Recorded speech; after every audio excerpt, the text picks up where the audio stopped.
You guys are in for an early Halloween treat today. We're showing exactly how to make 3 tiers of wooden ghosts. Oh, and Michelangelo would have had some choice words for me, but this thing almost broke me. I'm biting off a little more than I can chew here. Obviously, Halloween's right around the corner, so we have no time to waste. Let's get ripping on the beginner ghost. For the easy ghost, we need a piece of plywood treated with reckless abandon. We need a jigsaw, and then we need these 3 printouts of ghosts here. Then you just cut those bad boys out, but be warned, they are spooky at this point. For the easy ghost, I have elected to do 3 sizes. A medium-sized ghost, a tall, dark, and handsome ghost, and a small, chonky little ghost. It is also worth noting at this point that the cockroach costume that I'm wearing, it really is an impediment to me making these easy ghosts. How the hell do these go up? Oh yeah. Like, you gotta imagine that my head tentacles, my antlers, my feelers would get, caught up in a blade if I wore this thing long enough woodworking.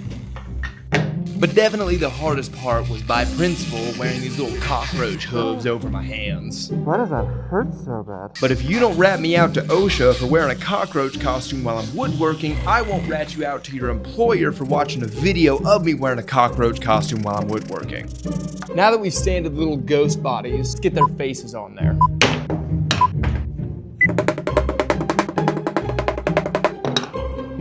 The main feature that turns these soulless pieces of plywood into endearing apparitions is their face. Specifically, it's the variations in all their faces. I try to use drill bits and therefore holes that really exaggerate each of their tropes. Once I get all their features made, I hit them with a light sandpaper just to get off all those splinters, and these ghosts are ready to go.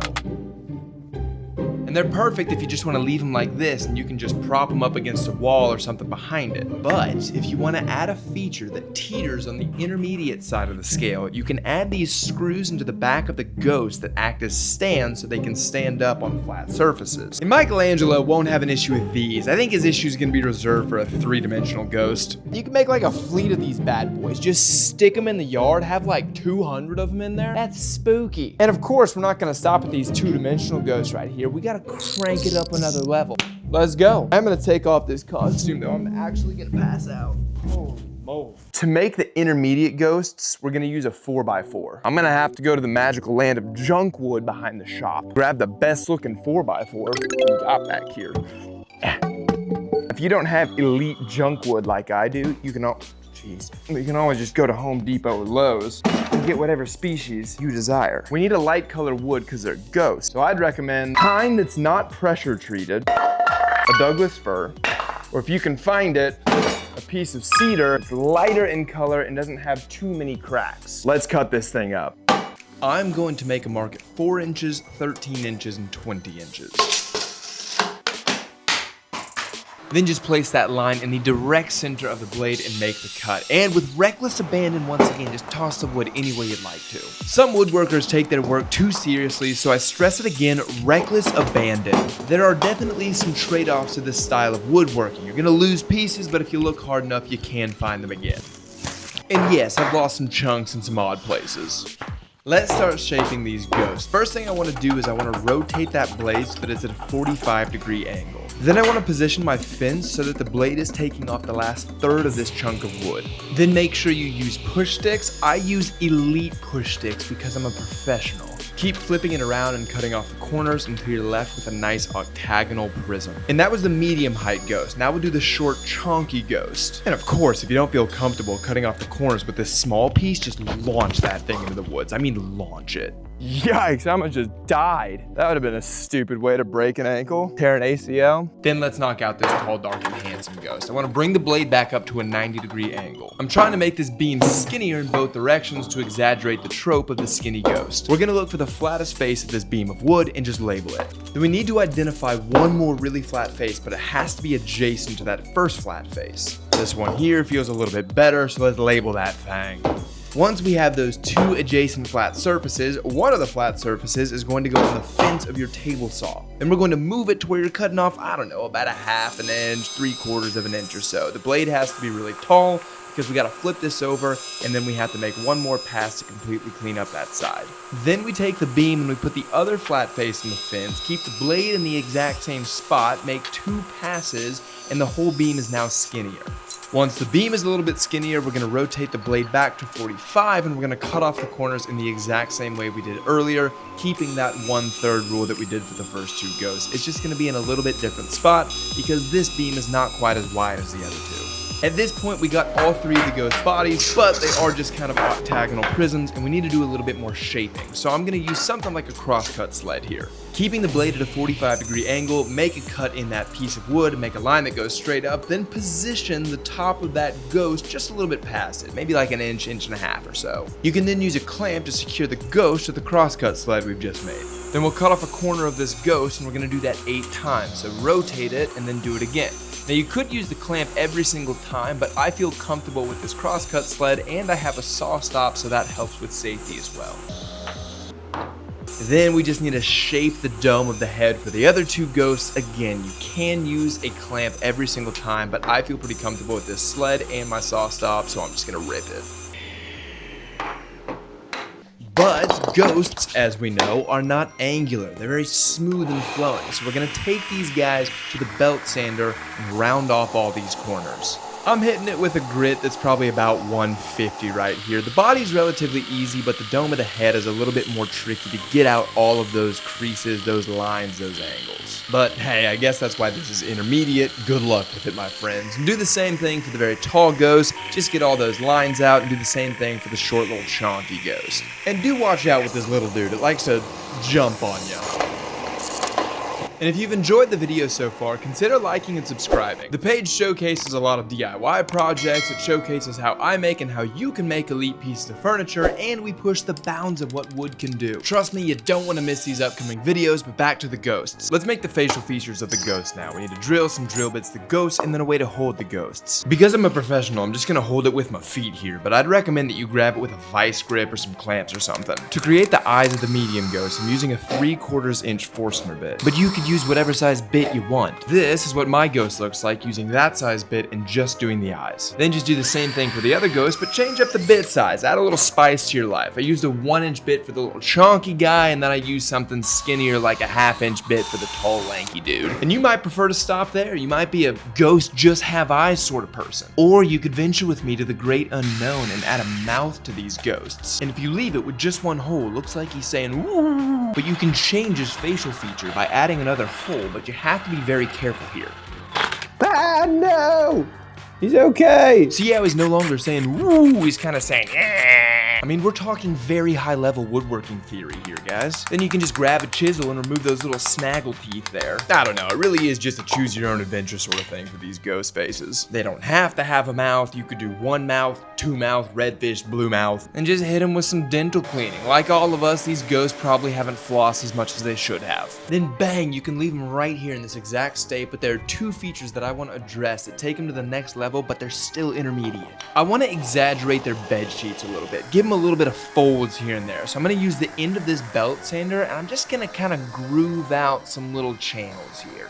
Makes it look a little bit more like a bed sheet. And the other feature that I want to address is the fact that inside the eyes and the mouth, we got some little stuff going on from the drill bits, so I'll use some black paint or stain to cover those up and make them even. And at this point, Michelangelo would still just think that these pieces of fall and Halloween decor are just spooky, whimsical, and cute. But I think he's gonna have some issues here in a second. And to answer a question that I keep getting, no, I did not find these designs anywhere on the internet. I had to take time away from making custom pieces of furniture to create the design and make these ghosts and the video. And of course, we had a blast doing so, but the whole project took between 40 and 60 hours, for which YouTube will pay me between $10 and $15. That's assuming the video doesn't blow up on the launch pad. All that said, the only way that we can justify spending all this time to make really nice videos for YouTube instead of spending all of our working hours on boring white walk-in melamine closets is support from you guys, but especially on Patreon. There, you'll find behind the scenes on all of our projects, and you get to know things a little bit more personally. It's a little bit more raw, uncut. Anyway, we have one more ghost to make. Honestly, I'm pretty thrilled with how these turned out. I'd love to stop here, but I gotta go make an expert one now. How do we step this up to make a Cadillac ghosts. The first move is we gotta make an expert ghost out of a nicer species. Oh, there's a scorpion. Guanacaste is too dark. Pecan is splotchy. That's plywood, hell no. This walnut live edge slab is too dark. Red oak is an option, but if we're gonna use red oak, we might as well use white oak because it's much nicer. I have been saving these pieces for a rainy day. And it's like 96 degrees and perfectly sunny, so that'll do. Perfect weather for a spooky ghost, right? How the hell do I get this out of here?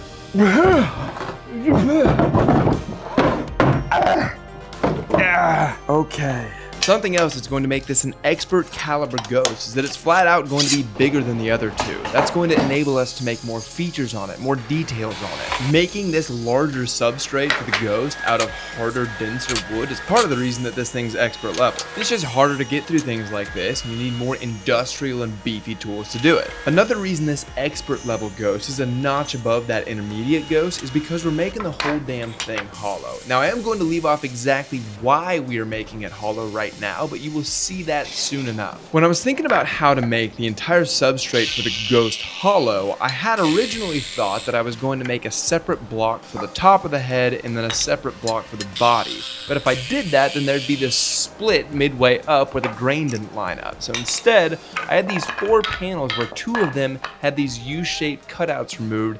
That was going to enable all the grain to look seamless and flowing throughout the entirety of the ghost. Something else that makes this expert level is the fact that an expert doesn't need a pristine and ergonomic workbench to make a piece of art, but they can make it on the floor.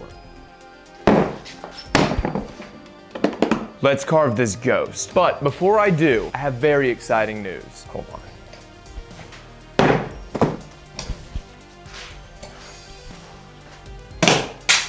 That was stupid. All right. In the past, when I've carved things, I've just gotten the shittiest bits I can find on Amazon just to make do. But today, how do I open this box? I'm going to be using bits from a company, they really package their stuff well, called Cutsaw. I'm assuming that means that it cuts all. Whoa. So these bad boys look to be bigger pieces for some more intense, larger carving. That's gonna be sick. These are the money makers for the ghost. Very coarse and then a very fine set here. This is actually going to be very helpful for carving extremely hard white oak into very fine shapes. I think I have the Dremel. Ooh. Let's go with the very coarse first. How do you open this? Oh, that was the move.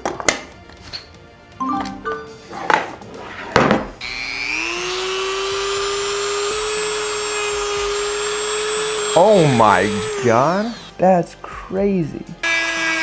So the unfortunate part is this works really, really well. And that's unfortunate because that means if it's bad, it's on me. So I just have to be an artist now.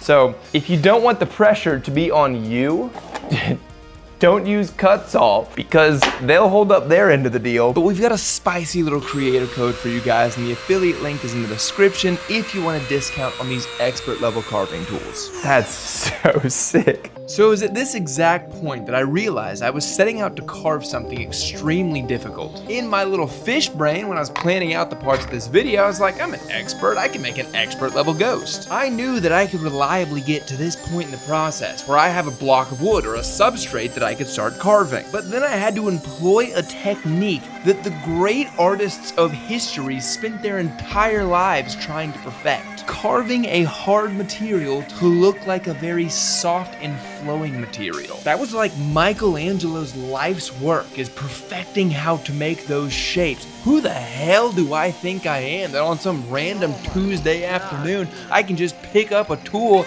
and make those same shapes without years and years of training? The only reason I could even kinda come close to making these forms and shapes is because, well, I kinda cheated. I mean, at least he would think so. First, he was using marble. I am using wood. Marble is orders of of magnitude harder to carve than wood. The other reason he would think I'm cheating is because I've got power tools. I've got more efficient tools to carve through a softer material. Homeboy was using chisels and hammers to carve through marble. Are you serious, dude? Oh, and then here I am blundering through the most basic forms and shapes in the entire sculpting world, using the most advanced forms of technology and tools that science has to offer. Like, let's say I make a social media post on this video, post it everywhere, and Michelangelo was in the comments. How the hell do I get out of here? What's happening? He'd be that troll being like, this dude's a hack, and he'd be completely right. Hey!